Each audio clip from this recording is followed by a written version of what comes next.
Estamos de volta com o Todo Seu e é o assunto que eu tinha chamado sua atenção para o início desse novo bloco. Infelizmente, o consumo de drogas no Brasil e no mundo vem crescendo ano a ano. E o que é pior, adolescentes, e é importante isso, independente da classe social, experimentam drogas cada vez mais cedo. Os estragos causados pelas drogas são devastadores e afetam, além dos usuários, claro, a própria família. Isso é um terror. O problema é tão assustador que a gente não pode fechar o usuário diante dele. Mas como lidar com essa coisa terrível? Como ajudar os usuários de drogas? Então é sobre esse preocupante assunto que eu converso agora com a Procuradora do Estado de São Paulo e presidente da Fundação Casa, Berenice Gianella, essa bonitinha que está no seu vídeo, e com o coordenador de Atenção às Drogas da cidade de São Paulo e diretor da Associação Parceria contra as Drogas, Luiz Alberto Chaves de Oliveira. Muito obrigado pela presença. Eu tenho uma preocupação muito grande com essa história. Acho que vocês mais do que eu, mas acho que isso, na verdade, é dever de ofício nosso que trabalhamos com comunicação. Não é possível que essa coisa se estenda desse jeito mais. Por que a droga faz cada vez mais parte da vida dos adolescentes? Quem responde?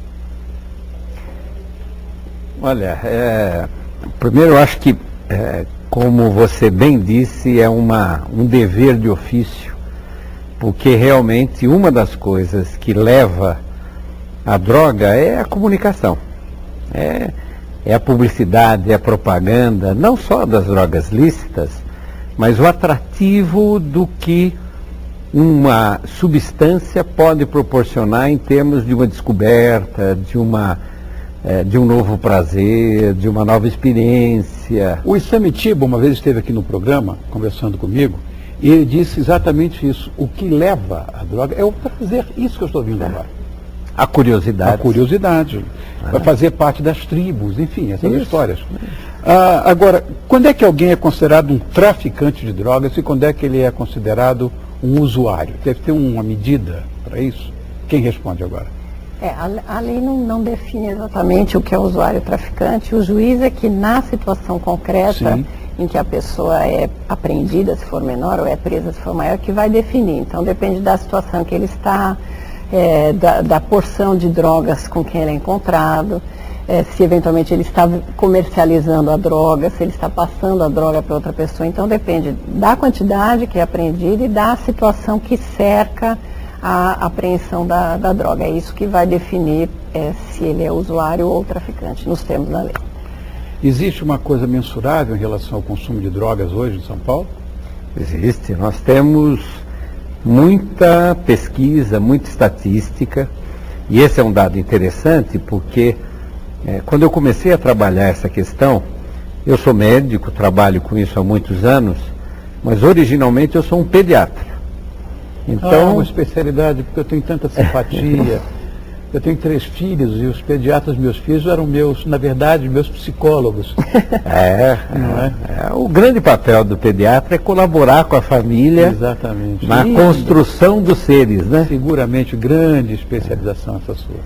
E eu comecei a me interessar pela questão droga, até porque ela aparece, é uma doença pediátrica, a dependência química, né? Sim. Porque começa muito cedo. É verdade. Né? E a gente tinha muita ansiedade de saber o tamanho da encrenca e não tínhamos estatísticas. Né? A primeira estatística de nível nacional sobre a questão droga data de 2001. É recente. 10 anos. 10 anos. Mas hoje nós temos muitos dados. E o que mostra? Que a droga de início é principalmente o álcool, ao redor de 12 anos e meio de idade, e a maconha, a cocaína, já vem bem mais tarde, em torno de 15, 16 anos de idade. Então, quando a gente fala em droga, muita gente esquece das drogas legalizadas, que são, a meu ver, tão importantes, ou eu diria, mais importantes Talvez do mais, que a que são própria legalizadas. droga ilícita. Correto?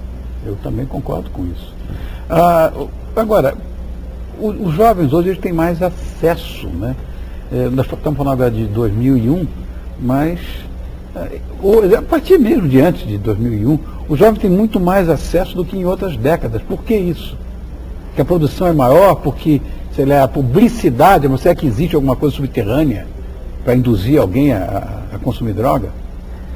Eu acho que em relação ao adolescente especificamente, né, hoje na Fundação que nós temos quase 8 mil jovens conosco, né, Meu Deus. mais de 95% deles já experimentaram algum tipo de droga, né, ou são usuários, ou são já um usuário mais pesado, ou temos até casos de dependentes químicos já. O que os atrai muito é a facilidade de obtenção da droga, né? Eu acho que o crime organizado se envolveu muito com a questão do tráfico. Acho que houve uma migração da criminalidade para o tráfico. E isso fez com que a gente tivesse mais postos de venda, mais locais de venda e, portanto, mais facilidade de comprar. E os adolescentes hoje, essa é uma característica que a gente nota em São Paulo, mas que também tem ocorrido no Brasil, eles têm se envolvido muito mais com o tráfico de entorpecentes do que com crimes violentos como roubo, sequestro, enfim. E na própria fundação hoje a gente nota um crescimento de mais de 100% de adolescentes internos por tráfico em relação ao que nós tínhamos 3, 4 anos atrás. Sabe o que me assusta nessa história? É que eu sempre ouço, isso já é um jargão, já é um clichê, o crime organizado. Eu acho que nós, sociedade, é que somos desorganizados. Eu tenho essa visão comigo de muito tempo, porque se nós, de fato, fôssemos ou tomássemos atitudes, o cara fala em vontade política, isso, aquilo, somos nós que colocamos esses homens no poder. Né? Então, nós temos essa responsabilidade, nós, sociedade. Né? Afinal, nós somos animais gregários, somos interdependentes. Eu acho que crime organizado, tudo bem. Agora, que nós então aprendamos com o crime e sejamos nós organizados também. Eu acho que, pegando esse gancho da sociedade organizada, eu vejo muita gente querendo cobrar do governo soluções em relação às drogas. Eu acho que é justo, tem que cobrar. Porém, a família tem um papel preponderante em se articular para, pelo menos, demorar para que as pessoas entrem na droga.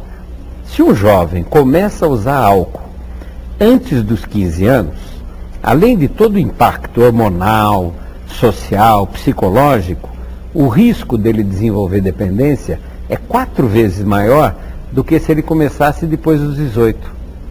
E a família não só facilita o uso, como muitas vezes até estimula. Exatamente. Eu sou testemunha ocular dessa história. Já vi muitos pais oferecendo. Eu acho um terror isso. Você já viu a chupetinha na cerveja? Não, nunca vi isso. Coloca a chupeta na espuma da cerveja e dá para o bebezinho usar. Isso é comum. Fora a questão das famílias desagregadas, sim, que o filho fica largado na rua, enfim, não tem pai, ou o pai, a mãe já está no 3º casamento e ele é filho do 1º casamento. Então, a falência da família como instituição e o próprio papel da escola, né? Porque quando a família falha, cabe à escola começar a verificar essas situações, porque o menino dá sinais quando ele está na escola de algum envolvimento tanto com o uso de drogas quanto com a criminalidade. Ele começa a faltar na escola, ele começa a ser agressivo com os colegas. Então a gente precisa ter mecanismos para detectar essas situações para tratar logo no começo e evitar que ele se envolva mais gravemente com essa questão. E quais são as dificuldades maiores que vocês encontram? Ou melhor, que os órgãos têm para, de certa forma, acabar, não digo acabar,